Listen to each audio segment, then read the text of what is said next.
when we were young, when we were very young, 14 years old, we went to a dancing school. But by the time we were 16, we thought, my girlfriend and I, we thought we outgrew the dancing school, and we went to a cafe house. And you sit at the table and you wait till a young man comes and asks. Sometimes it was an older man too. And if you liked the guy, you said yes.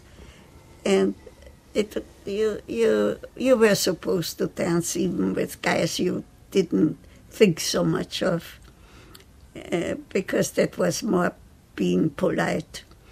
And I sat there, and here comes that very good-looking guy with his dreamy blue eyes and chestnut brown locks.